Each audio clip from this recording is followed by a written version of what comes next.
Cannery Road, Chapter 11, Part 2 of Chapter 11. There were two small technical legal difficulties with the truck. It had no recent license plates, and it had no lights.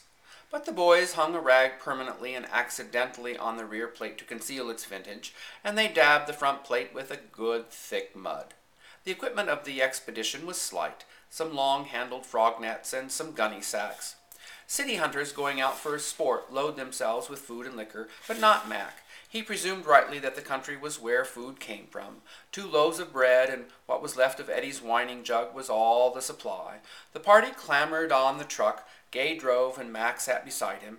They bumped around the corner of Lee Chong's and down through the lots, threading among the pipes. Mr. Malloy waved at them from his seat by the boiler.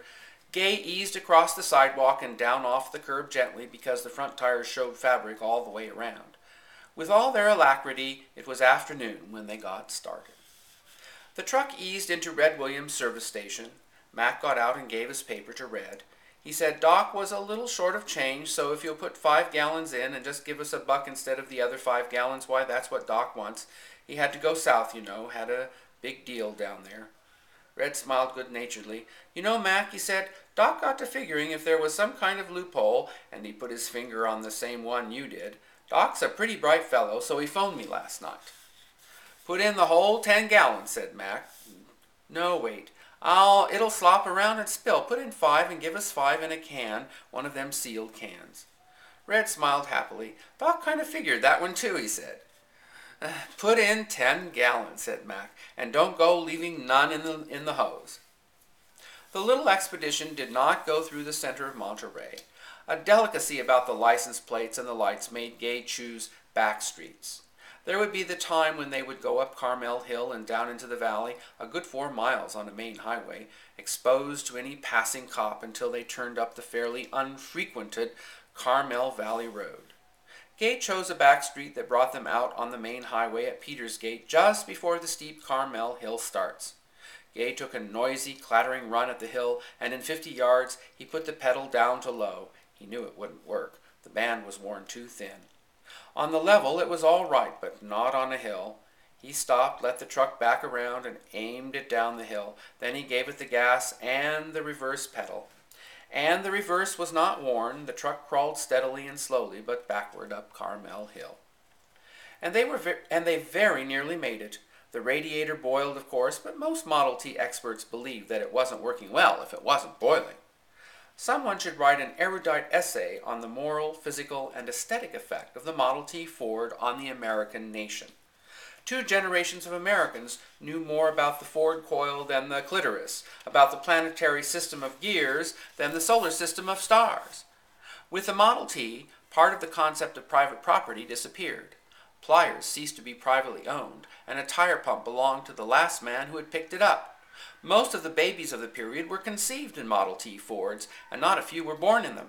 The theory of the Anglo-Saxon home became so warped that it never quite recovered. The truck backed sturdily up Carmel Hill, and it got past the Jack Peets Road and was just going into the last and steepest pull when the motor's breathing thickened, gulped, and strangled. It seemed very quiet when the motor was still. Gay, who was heading downhill anyway, ran down the hill 50 feet and turned into Jack's Peak Road entrance. What is it? Mac asked. Carburetor, I think, said Gay. The engine sizzled and creaked with heat, and the jet of steam that blew down the overflow pipe sounded like the hiss of an alligator. The carburetor of a Model T is not complicated, but it needs all of its parts to function. There is a needle valve, and the point must be on the needle and must sit in its hole, or the carburetor does not work. Gay held the needle in his hand, and the point was broken off. How in hell you suppose that happened? He asked. Magic, said Jack. Just pure magic. Can you fix it? Hell no, said Gay. Got to get another one. How much they cost? About $1 if you buy one new, quarter at a wrecker's. You got $1? Mac asked. Yeah, but I won't need it. Well, get back as soon as you can, will you? We'll just stay right here. Anyways, you won't go running off without a needle valve, said Gay. He stepped out to the road. He thumbed 3 cars before one stopped for him. The boys watched him climb in and start down the hill. They didn't see him again for 180 days. Oh, the infinity of possibility. How could it happen that the car that picked up Gay broke down before it got into Monterey? If Gay had not been a mechanic, he would have not fixed the car. If he had not fixed it, the owner wouldn't have taken him to Jimmy Brucia's for a drink. And why, it was Jimmy's birthday. Out of all the possibilities in the world, the millions of them, only events occurred that led to the Salinas jail. Sparky and Nia and Tiny Coletti had made up a quarrel and were helping Jimmy to celebrate his birthday. The blonde came in. The musical argument in front of the jukebox. Gay's new friend, who knew a judo hold and tried to show it to Sparky and got his wrist broken when the hold went wrong. The policeman with a bad stomach, all unrelated, irrelevant details, and yet all running in one direction. Fate just didn't intend Gay to go on that frog hunt, and fate took a hell of a lot of trouble and people and accidents to keep him from it.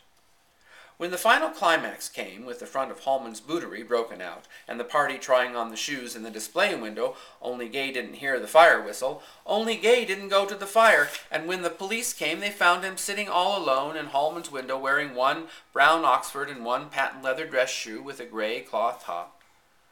Back at the truck, the boys built a little fire when it got dark and the chill crept up from the ocean. The pines above them, soft in the fresh sea wind.